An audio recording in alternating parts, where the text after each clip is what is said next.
Este segundo mensaje, ¿verdad? Tiene como título La administración de Dios en el universo.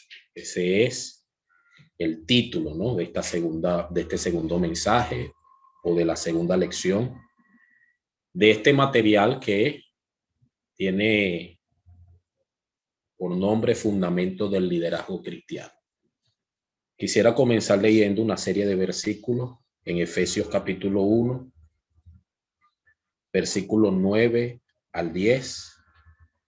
Dice así: dándonos a conocer el misterio de su voluntad, según su beneplácito, el cual se había propuesto en sí mismo de reunir todas las cosas en Cristo, en la dispensación del cumplimiento de los tiempos, así las que están en los cielos como las que están en la tierra.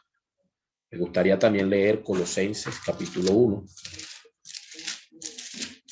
Colosenses capítulo 1, versículo 16 en adelante, dice: porque en él fueron creadas todas las cosas, las que hay en los cielos y las que hay en las tierras, visibles e invisibles, sean tronos, sean dominios, sean principados, sean potestades. Todo fue creado por medio de él y para él.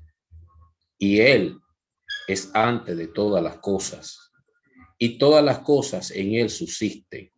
Y él es la cabeza del cuerpo, que es la iglesia, él que es el principio, el primogénito entre los muertos, para que en todo tenga la preeminencia. Entonces, al leer estos versículos, ¿verdad?, nosotros podemos decir lo siguiente. Al revisar la Biblia, ¿verdad?, nosotros vemos que nuestro Señor tiene un propósito. Desde la eternidad pasada, Dios elaboró un plan con el fin de cumplir su propósito. Ese propósito es conforme a su voluntad. ¿Qué significa eso? ¿Cómo podemos describir la voluntad de Dios? Dios quiere reunir todas las cosas en Cristo. Él quiere que al final de los tiempos, Cristo, como el centro de la creación, llegue a reunir todas las cosas, las que están en los cielos, las que están en la tierra, las que están debajo de la tierra. Y para cumplir su propósito eterno, entonces Dios nos ha convocado a nosotros. Ok, yo quiero resaltar, ¿verdad?, la palabra dispensación. Esta es una palabra que viene del griego y la vemos traducida en la Biblia de varias maneras: mayordomía, administración, edificación y dispensación. Repito: mayordomía, administración, edificación y dispensación. Ok, para poder, ¿verdad?, visualizar, comprender lo que es el plan de Dios, nosotros tenemos que darnos cuenta de algo. Dios creó el tiempo. El tiempo no es solo un factor de orientación, sino el tiempo también es un factor determinante dentro de todo esto que Dios quiere desarrollar. Nosotros tenemos que darnos cuenta que desde que Dios creó todas las cosas, la voluntad de Dios nunca cambió. Todo lo que él hizo a través del tiempo, en todas las eras, esto es en el pasado, en el presente y aún en el futuro, tiene una idea muy clara: Dios haga su voluntad.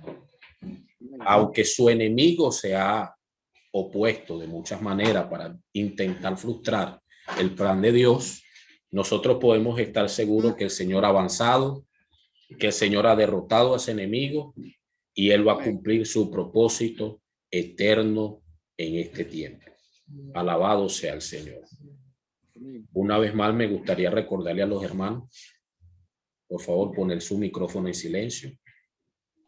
Ok. Mi primer punto es el reino de Dios. Primer punto es el reino de Dios. La mayoría de los cristianos no se dan cuenta que existe una diferencia entre el reino de Dios y el reino de los cielos. Pero la Biblia nos muestra claramente esa diferencia. ¿Qué es el reino de Dios? Es el gobierno divino que va de eternidad a eternidad. Esto incluye todas las dispensaciones. Me gustaría que los hermanos pudieran mostrar una imagen, ¿verdad? Un diagrama que puede ayudarnos a visualizar todo esto que queremos explicar hoy, ¿verdad? Un diagrama, ¿verdad? Ok. Ahí tenemos, ¿verdad? En esta imagen, en la parte superior, la palabra reino de Dios. Vemos, ¿verdad? Que el reino de Dios va desde la eternidad pasada hasta la eternidad futura. Y ella incluye todas las dispensaciones. La era antes de la ley, es decir, desde los patriarcas, desde Adán hasta Jacob. Incluye la era de la ley, ¿verdad? Con el pueblo de Israel, desde Moisés hasta la primera venida de Cristo. Incluye la era de la gracia, que también es la era de la iglesia, desde la primera hasta la segunda venida de Cristo. Luego tenemos la era de el milenio, los 1000 años, y posteriormente tenemos la Nueva Jerusalén. Cuando el Señor regrese, nosotros vemos en la Biblia que Dios restaurará la nación de Israel. Y luego de restaurar la nación de Israel vendrá el milenio, que es la fase inicial del reino de Dios. En el tiempo del milenio, cuando se cumplan los 1000 años, Satanás será suelto de su prisión para engañar a las naciones en lo que será su última rebelión contra Dios. Nosotros sabemos que Dios enviará fuego del cielo, lo consumirá y Satanás será lanzado al lago de fuego. Luego vendrá el juicio de Dios sobre Satanás, ejecutándolo. Luego vendrá el juicio del trono blanco y posteriormente tendremos el cielo nuevo y la tierra nueva. Ok, ¿qué nos muestra este diagrama? Que el reino de Dios va de eternidad a eternidad. Significa que no tiene principio, no tiene fin. Pero el reino de los cielos es distinto porque incluye dos dispensaciones. La era de la gracia, que es la era de la iglesia, e incluye el milenio. Nosotros podríamos decir que el reino de los cielos, ¿verdad? Es algo crucial, de importancia, ¿verdad? Es una fase crucial para el cumplimiento de la voluntad de Dios. Y aquí yo quisiera explicar 3 asuntos que están relacionados al reino de los cielos. Uno es la realidad, la apariencia y la manifestación. Estos 3 asuntos, realidad, apariencia y manifestación. Ok. La realidad del reino de los cielos, nosotros la vemos revelada en la Biblia en Mateo capítulo 5, capítulo 6 y capítulo 7. Mateo capítulo 5, capítulo 6 y capítulo 7 nos muestra qué es la realidad del reino de los cielos. Ahí vemos revelado principios relacionados al vivir al pueblo de Dios, ¿verdad?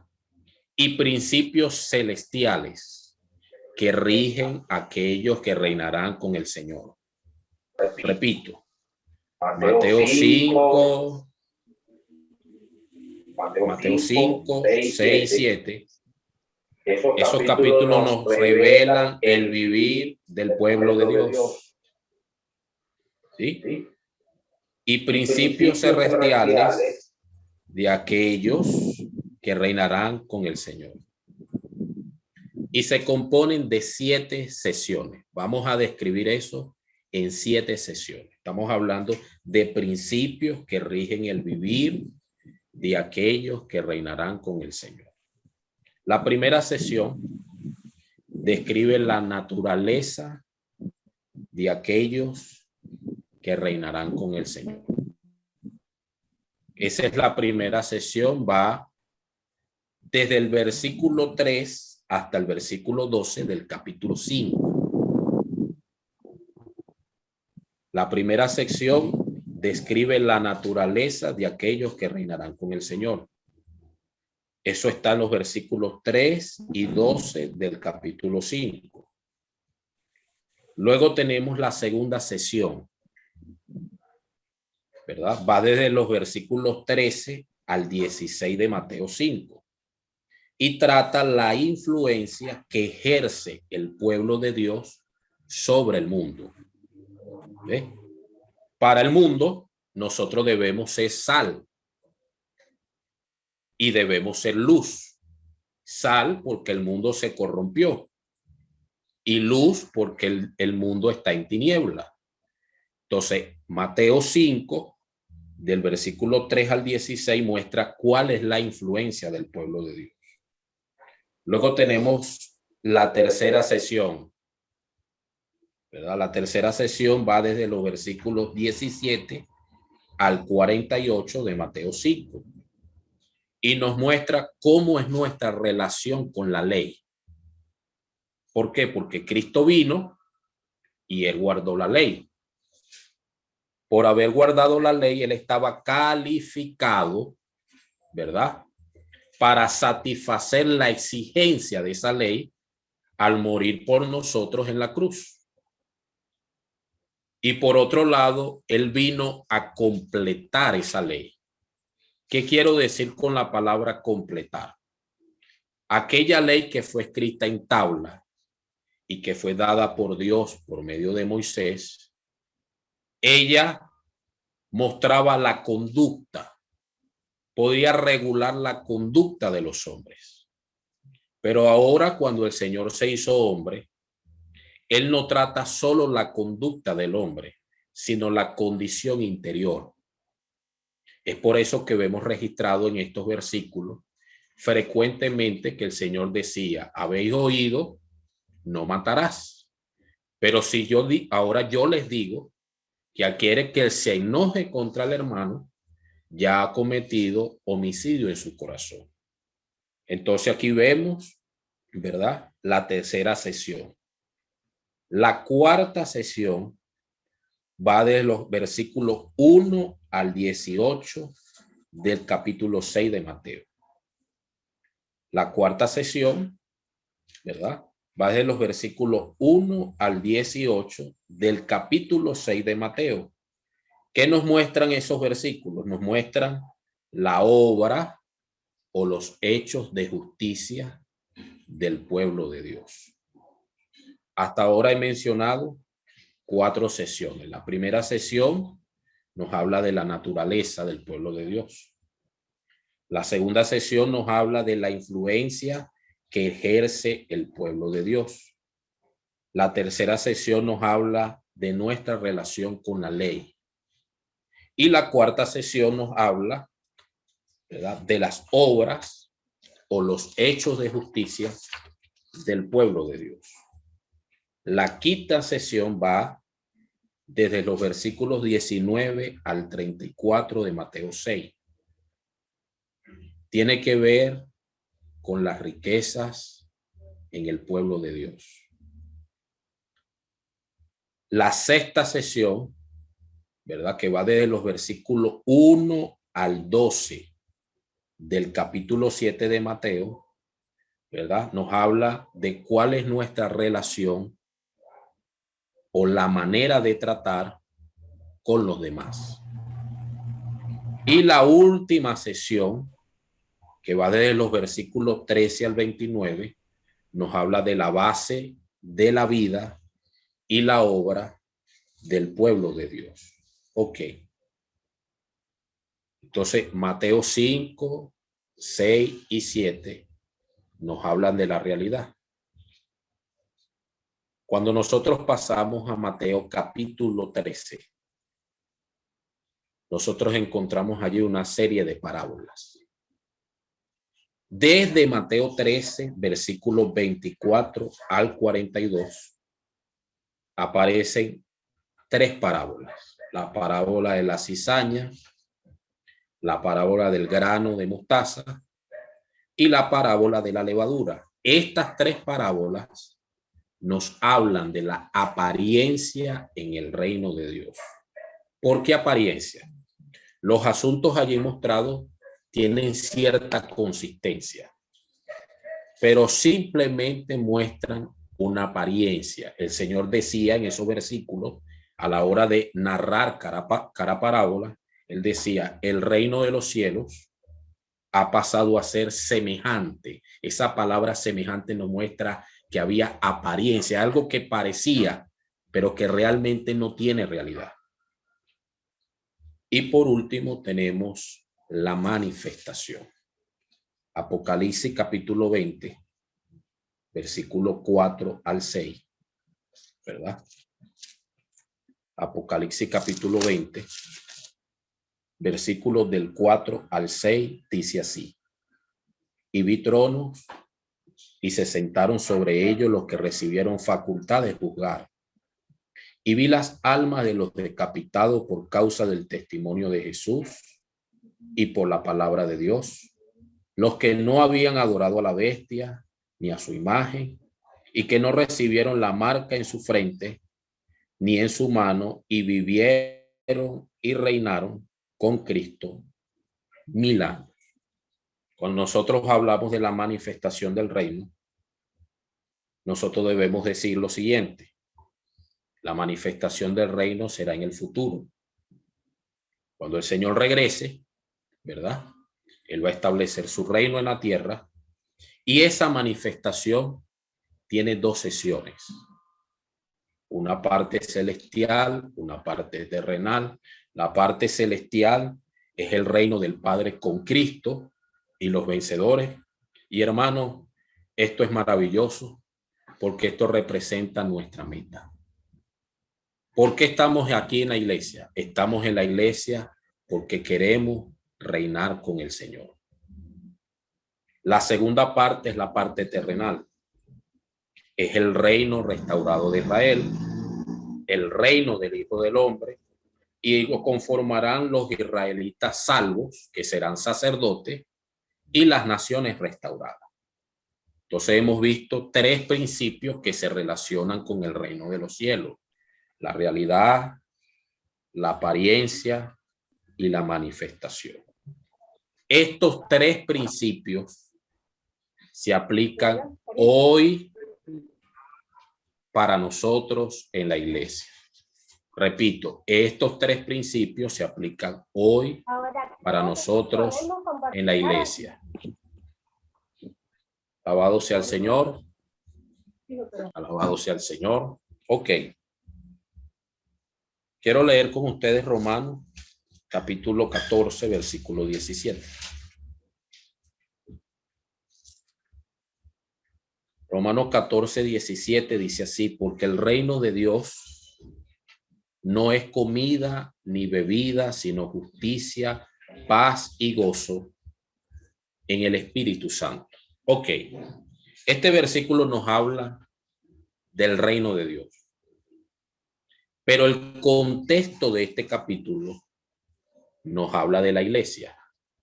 ¿Qué nos muestra este versículo? Que hoy la iglesia es la realidad de ese reino que se ha de manifestar cuando venga el Señor.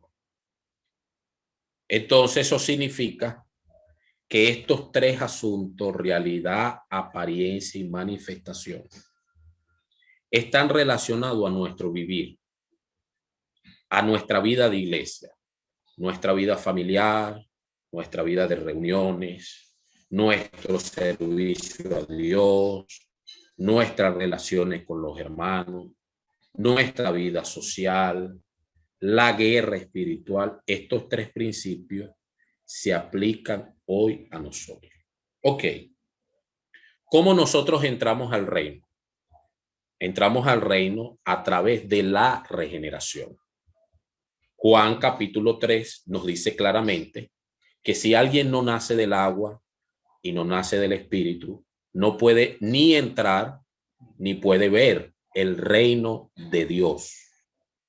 Entonces, cuando nosotros hemos recibido la vida divina, entonces, alabado sea el Señor. Ya nosotros tenemos parte en el reino de Dios. Ahora, el reino de los cielos es diferente.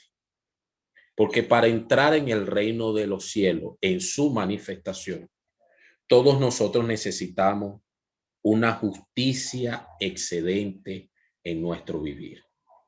Quiero leer Mateo capítulo 5, versículo 20. Aleluya.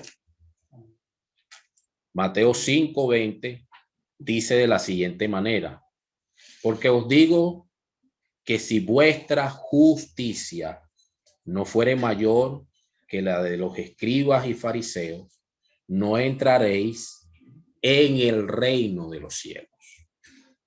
Cuando estamos hablando de justicia, ¿de qué? Estamos hablando de un vivir, de hacer la voluntad de Dios.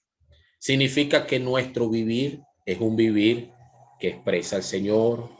Son personas cooperando con Él, son personas sirviendo con Él, son personas que expresan a nuestro Señor.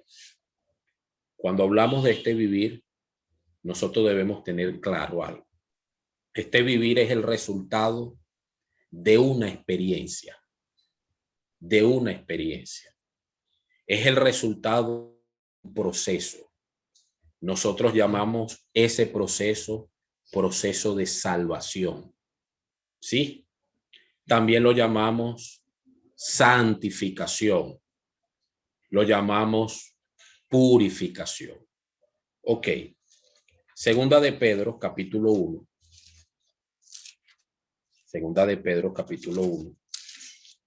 Dice así, ¿verdad? Alabado sea el Señor. Segunda de Pedro, capítulo 1, versículo 5 dice: vosotros también, poniendo toda diligencia, por esto mismo añadí a vuestra fe virtud, a la virtud conocimiento, al conocimiento dominio propio, al dominio propio paciencia, a la paciencia piedad, a la piedad afecto fraternal y al afecto fraternal amor. Y el versículo 11 dice: porque de esta manera os será otorgada amplia y generosa entrada en el reino de nuestro Señor y Salvador Jesucristo. Entonces, ese vivir, esa justicia relatada en Mateo, llega a ser el resultado de que nosotros vamos desarrollando nuestra salvación. La vida de Dios ya entró en nosotros y de ahí en adelante la vida de Dios necesita infundirse, necesita crecer, desarrollarse hasta que cada uno de nosotros llega a expresar en su vivir al Señor. Por eso Pablo le escribió a los filipenses que los creyentes debían ocuparse en su salvación con temor y temblor. Esa palabra, ocupados. Porque un creyente genuino solo vive en la realidad del reino de los cielos cuando él está en el Espíritu. Un creyente solo vive en la realidad del reino de los cielos. Estoy hablando de la práctica, del ejercicio. La iglesia tiene que ver con la gracia, pero el reino tiene que ver con el ejercicio. ¿Qué quiero decir? Bueno, cuando nosotros fuimos salvos, nosotros llegamos a ser la iglesia. Pero en el reino es un asunto del ejercicio, ¿verdad? Del ejercicio. Entonces nosotros vamos creciendo en vida y vamos desarrollando nuestra salvación hasta que ella se manifieste. ¿Cuándo estamos en la realidad? Cuando nosotros estamos en el Espíritu. Entonces alguien puede preguntar, hermano, entonces un creyente puede vivir en la apariencia. Sí, claro que sí. Cuando alguien no vive en el Espíritu, Él está en la apariencia, en la práctica. ¿Es hijo de Dios? Sí. Pero ¿cuándo hay realidad? Cuando esa persona, ese creyente, vive en el Espíritu.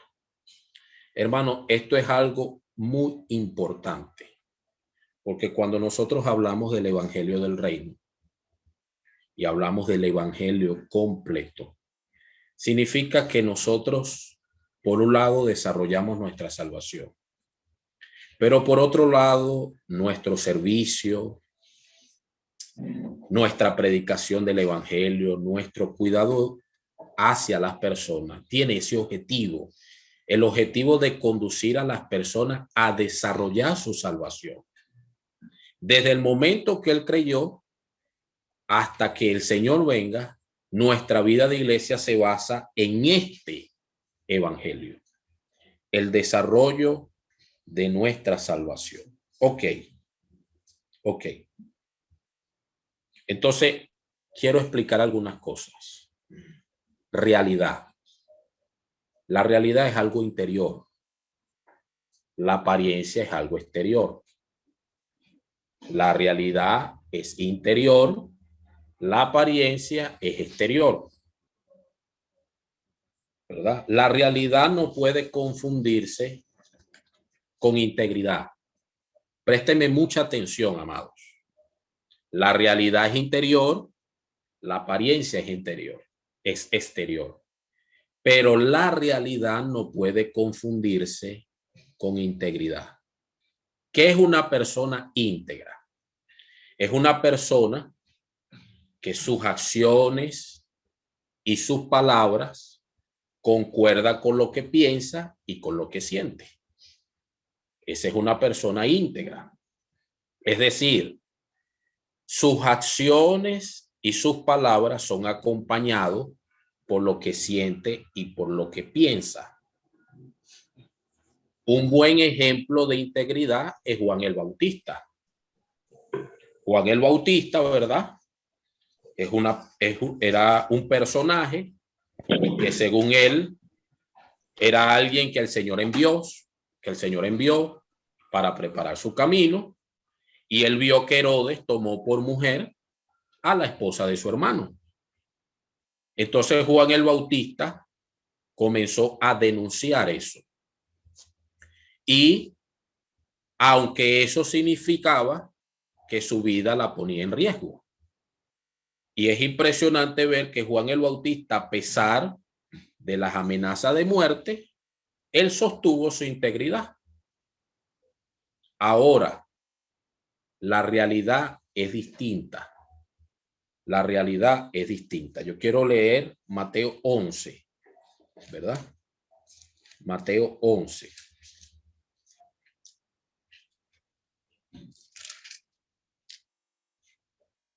Mateo 11, versículo 11. Dice, de cierto os digo, entre los que nacen de mujer, no se ha levantado otro mayor que Juan el Bautista.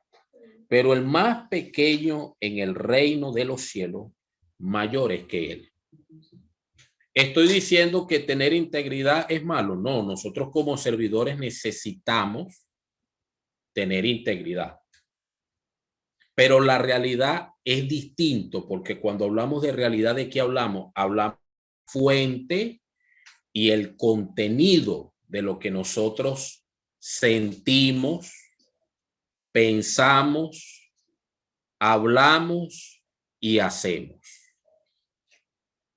¿Qué significa eso, hermano? Que nosotros podemos sentir celo por la iglesia, por los hermanos y por los asuntos espirituales y no tener realidad.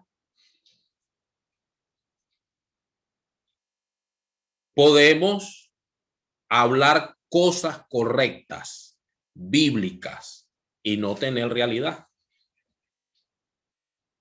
Podemos pensar en hacer el bien, ayudar a otros y no tener realidad. Podemos tener buenas obras, ser diligentes, hacer las cosas bien, excelente, y no tener realidad. Entonces, ¿Cómo obtenemos nosotros esa realidad? ¿Verdad? Juan capítulo 4, versículo 24 dice que Dios es espíritu. Dios es espíritu.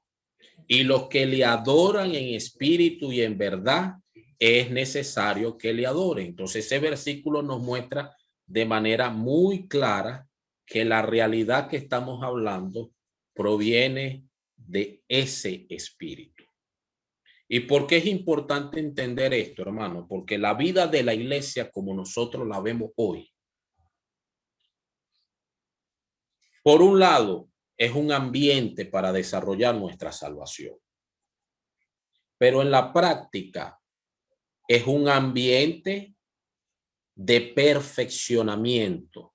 Nos estamos preparando para cuando el Señor regrese.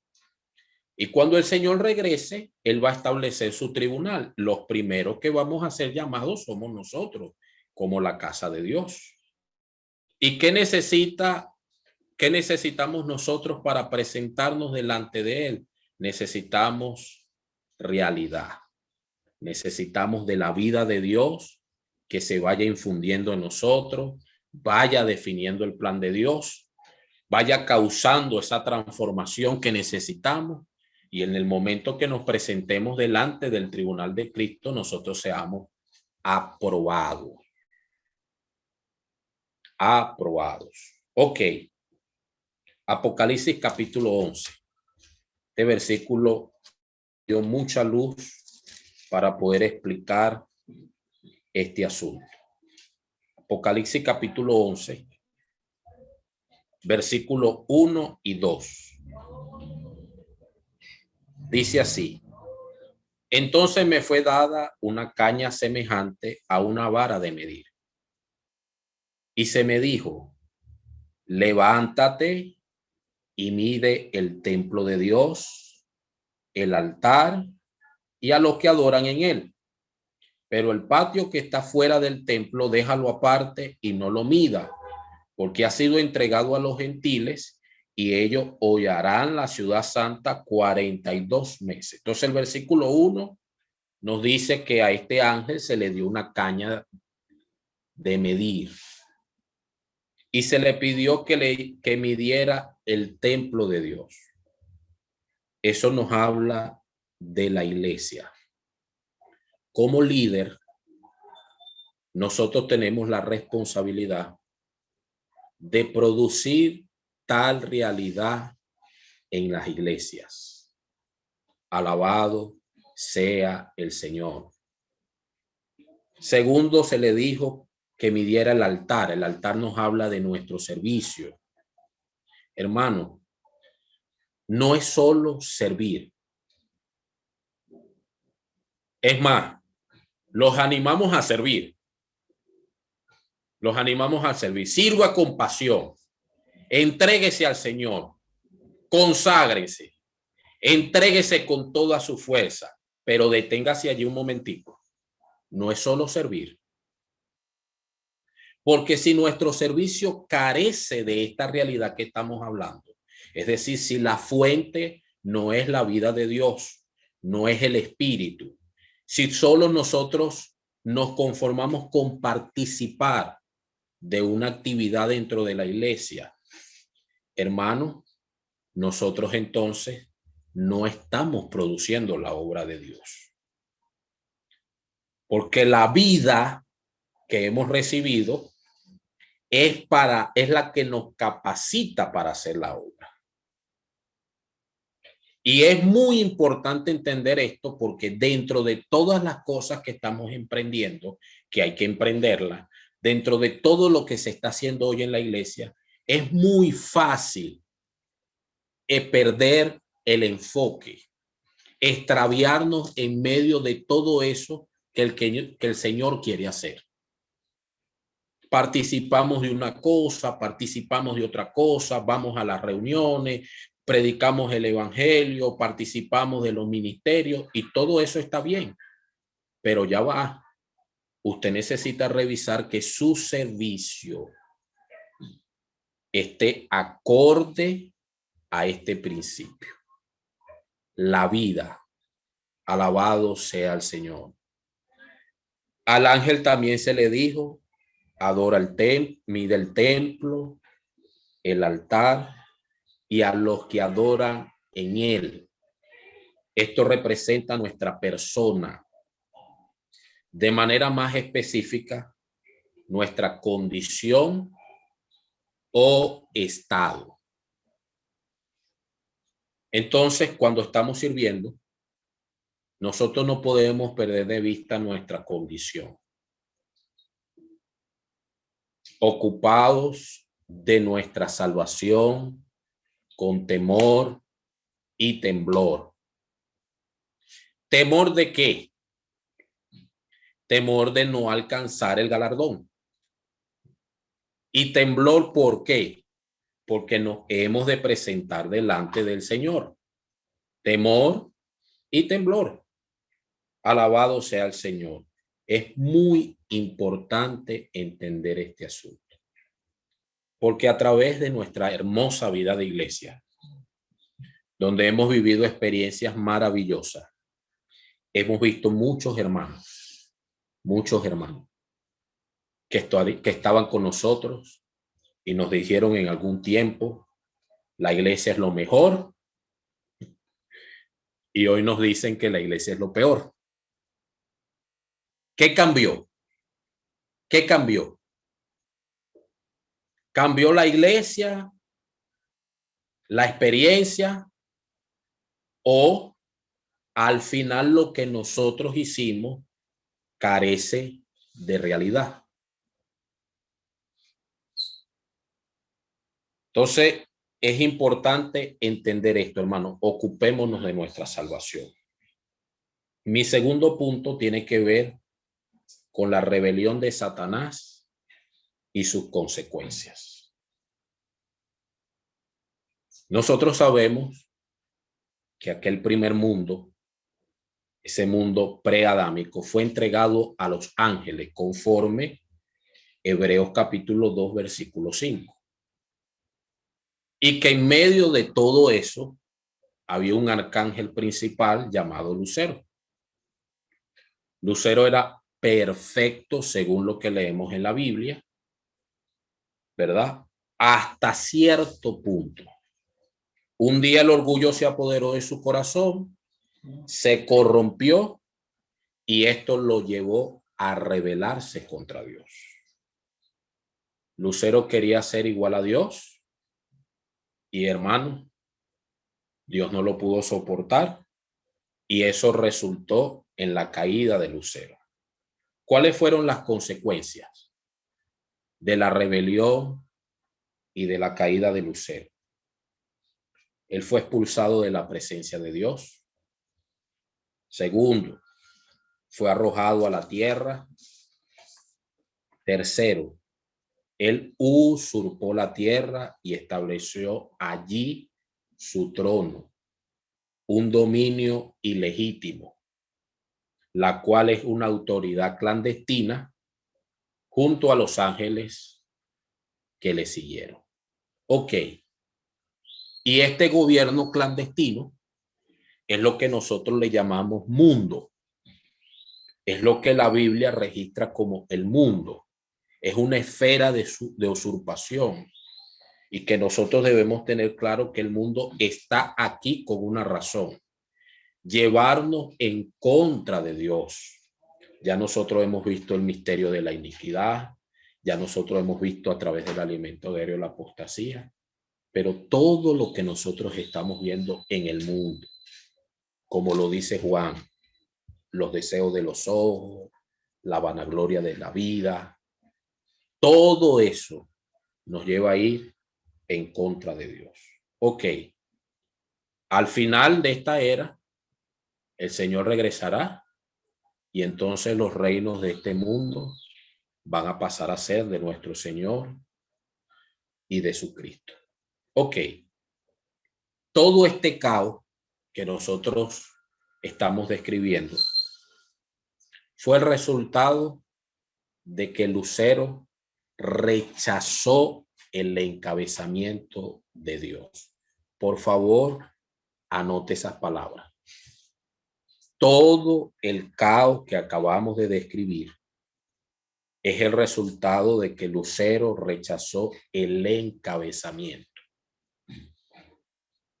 ¿Qué significa eso? Lucero no toleró estar bajo autoridad.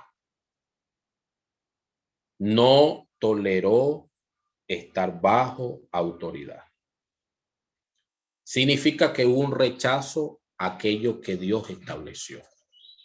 Hermano, es muy importante entender el contexto en que estamos.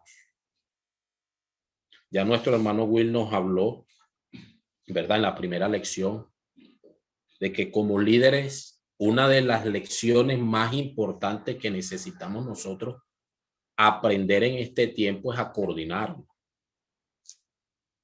Imagínese todo este grupo de hermanos con una buena intención que es servirle a Dios, pero cada uno haciendo lo que quiere. Dios jamás va a cumplir su propósito, hermano. Simplemente Dios no puede cumplir su propósito. Entonces Dios necesita el encabezamiento. Necesita que nosotros juntos podamos coordinarnos, cumpliendo nuestra función en el radio de acción que Dios nos colocó, pero llevando junto el deseo de Dios, la voluntad de Dios. Ok. Entonces, Lucero rechazó la autoridad, ¿verdad? Que venía de la determinación de Dios, y eso resultó en el caos que nosotros acabamos de describir. Entonces, quiero decirles algo. Dios colocó en la iglesia un orden. Es importante que nosotros conozcamos nuestra posición dentro del cuerpo.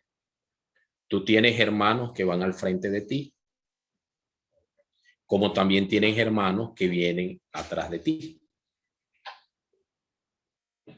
Los hermanos que van al frente necesitan que tú los reconozcas, los honres y le obedezcas.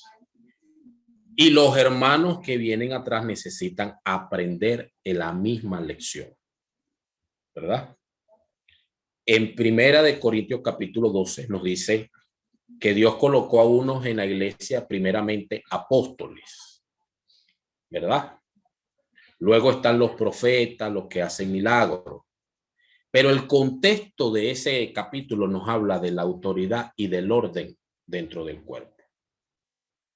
En ese capítulo, precisamente la cabeza no es Cristo. La cabeza es un miembro que lidera en la iglesia y que nosotros debemos aprender a reconocer su función para no ir en contra de lo que Dios estableció. Quiero dejarte algunas lecciones. La primera lección es no idealizar el liderazgo. No idealizar el liderazgo. Me explico. El liderazgo no es una cuestión de estilo. Cada hermano tiene su característica, ¿verdad? Diony tiene su característica. El hermano Wilbardo tiene su característica. El hermano Gerardo tiene su característica. Freddy tiene su característica. No hagas comparaciones entre un hermano y otro. Tercera lección. Si un hermano está siendo utilizado por Dios, tú no debes competir. Tú tienes una función, cumple con ella. Por lo demás, la preocupación es que la iglesia sea edificada, amado. No te preocupes por quién comparte. Seguramente Dios lo colocó. No te preocupes por el servicio. En ese sentido, en el servicio del celo, de la competencia, no te preocupes por la función del otro. Cumple tu función y el Señor nos hará uno y edificará su iglesia. Ok, necesito ir concluyendo, ¿verdad? ¿Cuál fue el problema de Lucero? El problema de Lucero fue el orgullo. Isaías 14, Isaías capítulo 14, ¿verdad? Versículo 12 en adelante dice así: ¿Cómo caíste del cielo, oh lucero, hijo de la mañana? Cortaste, fuiste por tierra, tú que debilitabas a las naciones. Tú que decías en tu corazón: subiré al cielo en lo alto, junto a las estrellas de Dios, levantaré mi trono, y en el monte del testimonio me sentaré a los lados del norte. Sobre las alturas de las nubes subiré y seré semejante al Altísimo. El problema de Lucero fue su orgullo, pero incluso el día de hoy los mayores problemas en la iglesia son causados por el ego. Quiero decirte algo, querido hermano, querida hermana, joven que nos escuchas y nos ves por este medio. Tú tienes un orgullo. No sé si te has dado cuenta, pero todos tenemos, no sé cómo llamarlo, si monstruo o este gusanito dentro, ¿verdad? Pero todos tenemos esto dentro de nosotros. Una persona orgullosa se conoce por lo que dice, por lo que hace y por la actitud que tiene. Pero el problema de Lucero no era ese. Es decir, lo que yo veo aquí en Isaías es que el orgullo de Lucero permanecía oculto en su corazón. ¿Sí? Por ejemplo, aquí no aparece en estos versículos el pronombre yo, pero en cada frase ese pronombre está oculto. Eso revela la verdadera motivación de Lucero. Yo no estoy diciendo que cuando usted hable usar el pronombre yo va a revelar que usted es orgullo, a menos que usted use el yo de manera repetitiva, ¿verdad? Yo, eso es otra cosa. Lo que yo estoy hablando es que el orgullo de Lucero era un orgullo oculto. Para nosotros es muy fácil ver el orgullo de otro. Muy pocas veces vemos nuestro orgullo. Aleluya. Entonces, en ese caso, hermano, debemos orar al Señor para recibir luz con relación a este asunto. Cuidado con el orgullo oculto. Cuidado con el orgullo oculto. Necesitas recibir luz para poder percibir tus motivaciones. Ok. Motivaciones que revelan que tienes o tenemos un orgullo oculto. Resentimientos asociados a la falta de perdón. Eso revela que hay un orgullo oculto. Sigues acordándote de las cosas que sucedieron, ¿verdad? Mateo 5, versículo 23-24 dice que si alguien va a traer una ofrenda al altar y en ese momento se recuerda que hay un problema, deja tu ofrenda y ve y reconcíliate con tu hermano. Ese altar representa nuestro servicio. Hermano, si no aprendemos a perdonar, tampoco podremos reinar. Triste, ¿no? Resentimientos asociado a la falta de perdón. Y hermano, no hablo de ese perdón, perdóname. Y decir, ya pedí perdón, pero en la casa nos seguimos recordando del asunto. No, ya, salte de eso. Trata con esa situación a través de la luz divina. Necesitamos tratar con eso. Motivaciones. Autoexaltación o exaltación de otros. Autoexaltación y exaltación de otros, que deriva en preferencias. Si una persona se exalta, bueno, yo creo que hay que bajarle los humos. ¿O no? ¿O lo dejamos quieto? Buscar aplauso, reconocimiento. No. Pero quizás el orgullo oculto es exaltar a otros, ¿verdad? Una madre luchando por el servicio de su hijo, porque no le parece dentro de la iglesia, y entonces allí comienza una dificultad. Como madres o como padres, nuestro deseo es que los hijos sirvan, pero en el servicio, déjalo que él viva su experiencia, guíalo al arrepentimiento, promueve la unidad con él. O esposos o esposas luchando por el servicio de ellos. Cuidado, hermano. Eso deriva en preferencia y partidismo. Motivaciones, sentimientos de superioridad o de inferioridad. Romanos nos dice que no debemos tener más alto concepto de nosotros mismos. ¿Qué significa eso? No puedes pensar más de ti, pero tampoco puedes pensar menos de ti. Pensar menos de ti no te hace humilde, te hace orgulloso. Crea una falsa modestia en nosotros. Y como consecuencia, vivimos con conflictos dentro de nuestro servicio. No sé, querido hermano y querida hermana, si tú consideras que en tu iglesia local tú estás siendo subutilizado,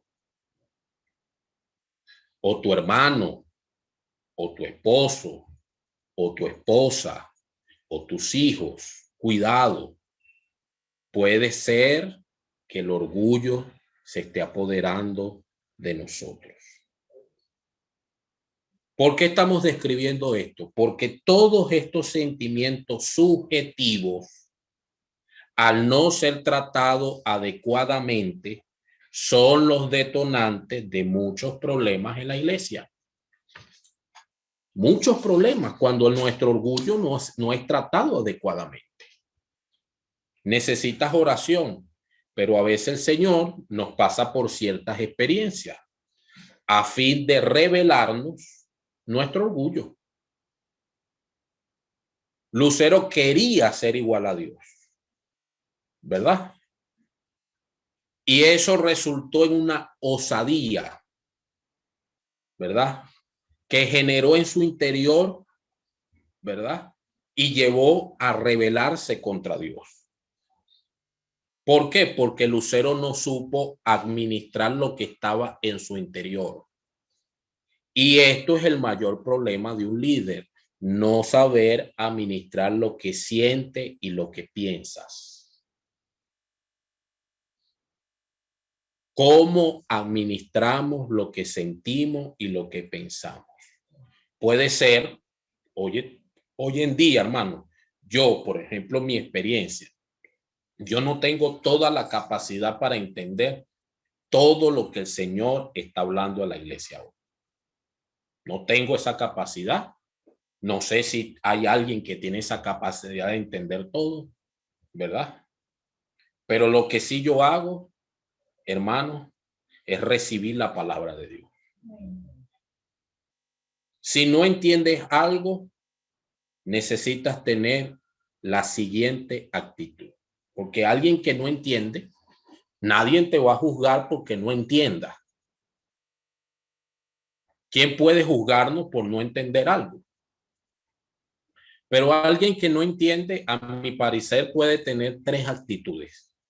La primera actitud, quedarse paralizado y no hace nada. Pero alguien que se queda paralizado empieza a juzgar todo lo que se está haciendo a la iglesia.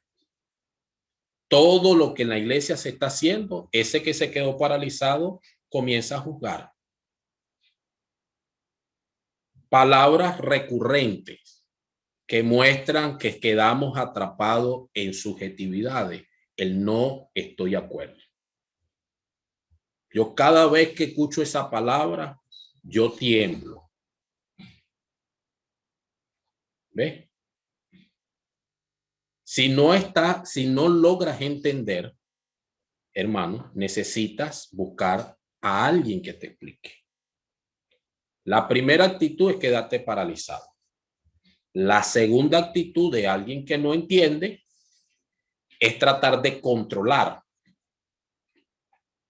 En lo que la iglesia está haciendo, él trata de controlar, porque no sé si pasa un efecto psicológico en nosotros, pero como nos mueven las cosas ahora, ya no era lo que hacíamos antes. Lo que hacíamos antes ya lo sabíamos, ahora hay algo nuevo. Entonces yo trato de controlar para sentirme seguro, porque entrar en algo desconocido me produce una inseguridad. La tercera actitud es buscar a alguien que te ayude. ¿Ves? Que te exponga la palabra, que te hable de los encargos. Esa es la actitud que todos debemos tener. Debemos aprender a administrar lo que está en nuestro interior. Es increíble, hermano. Yo me doy cuenta que cuando yo le hago una corrección a un hermano, como él cambia, ya no me saluda, ya no me invitan a comer, ya no me llaman. ¿Sabe por qué? Porque no sabemos administrar lo que está en nuestro interior. Y Dios tiene que pasarnos por esa experiencia para revelar nuestro orgullo, a fin de que nosotros tratemos con ese orgullo que está en nuestro interior. Si no es así, nosotros vamos a permanecer en la iglesia en apariencia. Y nuestra actitud dentro de la iglesia va a ser la de mostrar siempre una falsa modestia. Decimos sí a las cosas que estamos de acuerdo y decimos no a las cosas que no estamos de acuerdo. Porque las cosas que estamos de acuerdo es porque coinciden con lo que pensamos. Alabado sea el Señor. Oh Señor Jesús. Oh Señor Jesús. Y ya para cerrar, quiero decirles lo siguiente. La palabra Satanás significa adversario y es una palabra hebrea. El sentido de esa palabra significa alguien que se convirtió en mi adversario, ¿verdad? Satanás era un lucero creado por Dios para cooperar con él. Y lo curioso es que él terminó siendo el mayor opositor de Dios. Y eso nos hace recordar la experiencia de muchos hermanos que estaban con nosotros y hoy son nuestros mayores opositores. No, nada más menciono esto como una curiosidad. Alabado sea el Señor. ¿Cuál fue el origen del orgullo de Lucero? Hablamos que el problema es el orgullo, pero ¿cuál es el origen del orgullo? ¿Qué generó ese sentimiento interior subjetivo que desencadenó la rebelión de Lucero y que causó este caos que hemos descrito hoy? ¿Qué causó? No fue su capacidad. Algunos piensan que fue su capacidad, pero no es así. porque la capacidad del lucero provenía de Dios. ¿No es cierto? Fue Dios que lo hizo y lo capacitó. El orgullo del lucero, ¿de dónde venía? Aquí leyendo Romanos es un versículo maravilloso, ¿verdad? Que nos puede ayudar a entender un poco lo que sucedió con Lucero. Romanos. Aleluya. Romanos 11.